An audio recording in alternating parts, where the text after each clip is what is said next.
जमूद का म्यार है सर, पिछले टॉपिक में देखा था पिछले वीडियो में। जमूद का म्यार है सर क्या होता है, फर्ज कीजिए एक जिस्म है जो n ज़रात पर मुश्तमिल है, ये मरकज कमियत से क्या कर रहा है, गर्दिश कर रहा है। ये जिस्म लातादाद ज़रात पर मिलकर बना है, लातादाद ज़रात में हर जर्रे की कमियत m1 m2 m3 इस तरीके से है। अगर इसका जमूद का म्यार है सर निकालना है तो हर जर्रे का गर्दिश के महवर से फासला और इस जर्रे की कमियत, फर्ज कीजिए जर्रे की कमियत m है और गर्दिश का महवर से उसका फासला r है, तो इस फासले का मुरब्बा लिया जाता है, ये जमूद का म्यार ऐसा कहलाता है। ऐसे लातादाद ज़रात है तो कुल जिस्म का अगर जमूद का म्यार ऐसा निकालना है हमको तो हम m/2 इसको इंटीग्रेट करते हैं, ठीक है। ये हमने पिछले टॉपिक में किया था। आज हम अलग अलग जो शक्लें हैं उसके अलग अलग सतहों से गुजरने वाले महवर के अतराफ जमूद का म्यार ऐसा देखेंगे।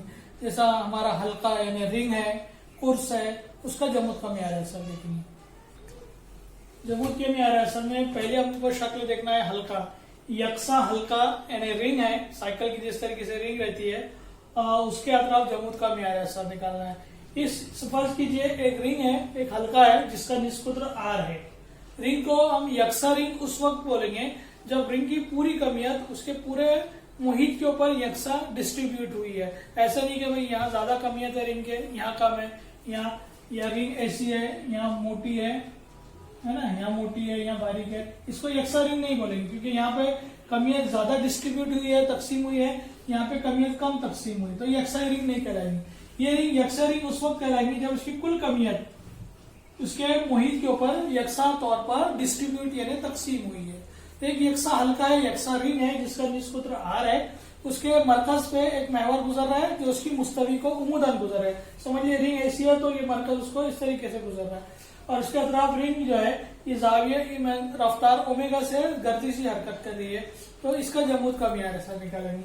फर्ज कीजिए अगर हल्के की कमियत कैपिटल M है और निष्कुत्र कैपिटल R है तो इसका जमूद का म्यार है सर निकालने के लिए डायरेक्ट आपको जो ज़ाब्ता रहेगा वो m/2 रहेगा, जहां पर m कमियत है और r इसका निष्कुत्र है। तो यकसा हल्के के मरकज से गुजरने वाले महवर के तरफ जमूद का म्यार है सर I बराबर m/2 इस तरीके से निकाला जाता है। दूसरी शक्ल अपन देखेंगे, आप जमूद के म्यार असर की दूसरी इतलाक देखेंगे अपन, या दूसरी इसकी एप्लीकेशन कहाँ इस्तेमाल कर सकते हैं उनको। पहले हमने देखी रिंग के अंदर, दूसरी है कुर्स। कुर्स यानी डिस्क होता है। आप कुर्स को समझने के लिए एक एग्जांपल समझ लीजिए, एक प्लेट है, प्लेट अंदर से इस तरीके से खोल रही है, ठीक है। उसके बाद दूसरी प्लेट रख दीजिए, अब ये जो शक्ल बन रही है ये कुर्स कहलाएंगी। इसकी यहाँ ये हिस्से की चौड़ाई जो है ये काबिल नजरअंदाज रहती है। तो ऐसी डिस्क है जिसका निष्कुत्र कैपिटल R है, इसको यकसा डिस्क या यकसा कुर्स हम इस वक्त कहेंगे जब इसकी कुल कमियत इसके कुल जिस्म के ऊपर यकसा मुस्तवी तौर पर क्या हुई, फैली हुई हो, तो इसको यकसा रिंग कहलाएंगे, इसका यकसा कुर्स कहलाएंगे। इसका जो निष्कुत्र है कैपिटल R है। अब कैपिटल R निष्कुत्र के मरकज से एक महवर गुजर रहा है और उसके अतराफ ये कुर्स जो है इस तरीके से गर्दिशी हरकत अंजाम दे रही है, तो इस कुर्स का जमूद का म्यार असर क्या होगा ये अपने को निकालना है। फिर फर्ज कीजिए ये रिंग यकसा है, इसकी कसाफत यानी फर्ज कीजिए सिग्मा इसकी सतही कसाफत है। सतही कसाफत यानी कितनी कसीफ है ये रिंग, ये इसकी कुल कमियत और कुल रकबे का तनासुब सतही कसाफत कहलाता है, जिसको सिग्मा से जाहिर किया जाता है। यानी sigma is equal to m/m यानी कुर्स की कुल कमियत है और a यानी इसका रकबा है, तो रकबा क्या रहेगा πr²। ये दायरवी रिंग है, दायरवी रिंग की तरह है, दायरे का रकबा होता है πr²। कैपिटल R क्या है, बड़े वाले जो निष्कुत्र है उसका R से जाहिर किया गया है, ठीक है। अभी देखिए ये रिंग या ये कुर्स यकसा है, इसलिए इसके मरकज से कॉन्सेंट्रिक सर्कल्स हम बेशुमार फर्ज कर सकते हैं जो 0 से लेकर R तक फैले हुए हैं। यानी ऐसे हल्के हम फर्ज कर सकते हैं जिनका मरकज एक ही है और इस मरकज से अलग अलग निष्कुत्रों के हम हल्के फर्ज कर सकते हैं जिनका निष्कुत्र 0 से लेकर R तक आगे बढ़ता है। तो वैसे ही कुर्स के अंदर एक मैंने फर्जी रिंग फर्ज किया हूं, फर्जी हल्का लिया हूं जिसका निष्कुत्र स्मॉल r है और इसकी जो चौड़ाई है dr है जो काबिले नजरअंदाज है, यानी इसको अपन इग्नोर कर सकते हैं r के मुकाबले में। और ये जो निशान ज़्यादा इलाका है, ये जो फर्जी रिंग है इसकी कमियत DM है।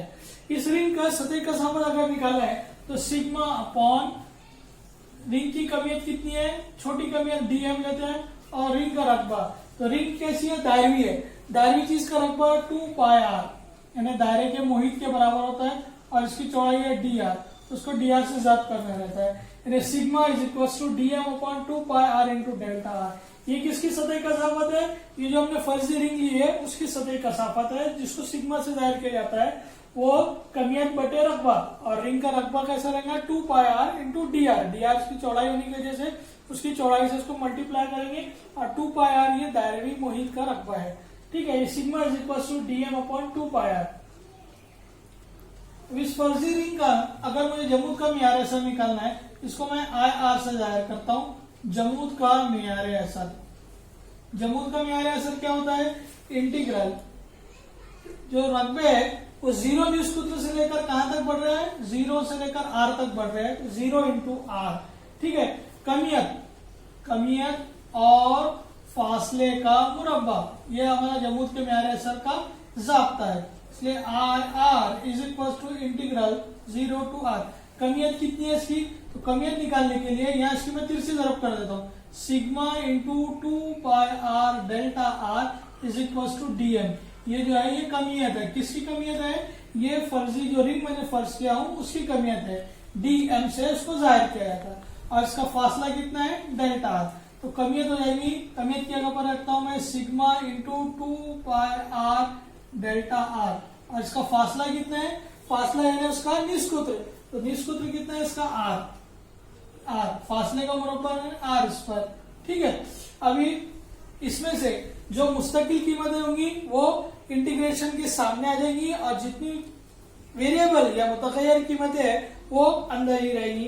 तो आगे देखेंगे, IR is equal to sigma मुस्तकिल है, 2π मुस्तकिल है, अंदर रह जाएगा इंटीग्रल 0 टू R, ये R रह जाएगा, और ये R स्क्वायर, और ये dr, यानी हो जाएगा sigma into 2π integral R³ dr, 0 to R इसकी लिमिट है, लोअर लिमिट कहलाती है या अपर लिमिट कहलाती है, ठीक है।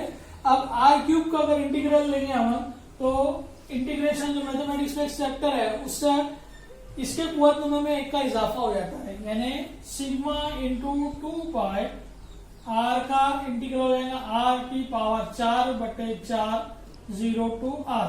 अभी यहाँ पे इसकी लिमिट रखेंगे, ये स्मॉल r के एक बार मैं अपर लिमिट रखता हूँ माइनस, एक बार इसकी लोअर लिमिट रखता हूँ। ये मैथमेटिक्स में इंडेफिनिट इंटीग्रल के अंदर डेफिनेट इंटीग्रल के अंदर आता है, इसमें एक बार मुतगय्यर कीमत के अंदर अपर लिमिट रखनी पड़ती है माइनस लोअर लिमिट, तो ये जाएगा सिग्मा इंटू 2π, अपर लिमिट रख दूंगा मैं R to the power 4/4 minus lower limit रख दूंगा 0 टू द पावर 4/4, तो ये वाली जो टर्म है पूरी की पूरी 0 हो जाएगी। आगे हमको मिलेगी term sigma into 2π, sigma into 2π R की पावर 4/4, ठीक है। इसमें से हम कीमतें पुट कर लेंगे, यहां पर जो सिग्मा नजर आ रहा है, यहां से सिग्मा की कीमत हम पुट करेंगे m/πr², तो यहाँ पर सिग्मा जो नजर आ रहा है m/πr², यहां से रखता हूं मैं, सिग्मा की जगह पर m/πr² इंटू ये 2π ऐसे ही, ये R टू द पावर 4/4 ऐसे। यहाँ पे जो चीज करती है वो काट देंगे, समझ लीजिए, पाई से पाई कैंसिल हो जाएगा, R² से R टू द पावर 4 में 4 में से 2 कैंसिल हो जाएंगे, और ये 2 से 4 कैंसिल हो जाएंगे, 2 2 4, यानी ये हो गया 1/2, ये 1/2, ये बचा हुआ m, और यहाँ बचा हुआ R की पावर 2। ये जमूद का म्यार असर हुआ रिंग का 1/2 mr²। जमूद का म्यार असर यकसा कुर्स का उस वक्त जब कुर्स के मरकज से कोई महवर गुजर रहा है और कुर्स उस मरकज के अतराफ गर्दिश हरकत कर रहा है, तो उसका जमूद का म्यार असर इस तरीके से यहाँ निकालेंगे, ठीक है। अगला टॉपिक है हमारा गर्दिश का निस्कुत, इसको रेडियस ऑफ गायरेशन कहते हैं। फर्ज कीजिए ये किसी भी शक्ल का एक जिस्म है जो लातादार जर्रात से मिलकर बना है, हर एक की कमियत अलग अलग है। यहाँ से समझ लीजिए एक गर्दिश का महवर में गुजार रहा हूँ, इस गर्दिश के महवर के अतराफ जिस्म ओमेगा जावी रफ्तार से गर्दिश कर रहा है।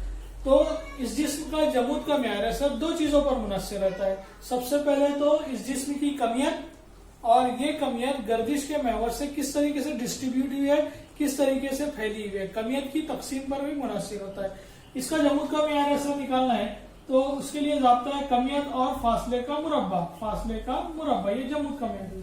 फर्स्ट कीजिए, ये कमियत को मैं सिलेक्ट करता हूं, इस कमियत का मैं तकसीम जानना चाहता हूं कि ये कमियत इस गर्दिश के महवर से कितनी तकसीम हुई है, कहां पर है, इसकी पोजीशन क्या है। तो ये मालूम करने के लिए इस जिस्म का, इस कमियत का गर्दिश के महवर से फासला कितना है ये मैं मालूम करूंगा। समझ लीजिए ये फासला k है, तो ये इसका जमूद का म्यार है I बराबर एम के स्क्वायर, इस तरीके से निकालेंगे, जहां m क्या है जिस्म की कमियत है और k क्या है गर्दिश के महवर से महवर का फासला है। ठीक है, जहां पर k क्या है गर्दिश का निष्कुत्र कहलाता है, यानी गर्दिशी महवर और सिलेक्ट की गई कमियत, जिस्म के अंदर की कमियत, उनके दरमियान का जो फासला है ये गर्दिश का निष्कुत्र कहलाता है। हालांकि जिस्म क्या कर रहा है, इस महवर के अतराफ गर्दिश कर रहा है, जिसको k से जाहिर किया जाता है, I बराबर एम के स्क्वायर। अगर मुझे k की कीमत या गर्दिश के निष्कुत्र की कीमत, रेडियस ऑफ गायरेशन की कीमत निकालनी है, तो I upon M is equal to K square. इसका जजर मुरब्बा लेंगे तो जजर के अंदर I upon M is equal to K. इस तरीके से गर्दिश का निष्कुत्र निकाला जाता है। ठीक है, इस तरीके से हमने रिंग और डिस्क यानी कुर्स के अतराफ जमूद का म्यार असर निकाला और गर्दिश का निष्कुत्र के वो देखा है। नेक्स्ट टॉपिक में हम देखेंगे मुतवाजी महवर का उसूल और उमूदी महवर का उसूल। ये बहुत इंपॉर्टेंट चीज है। ठीक है।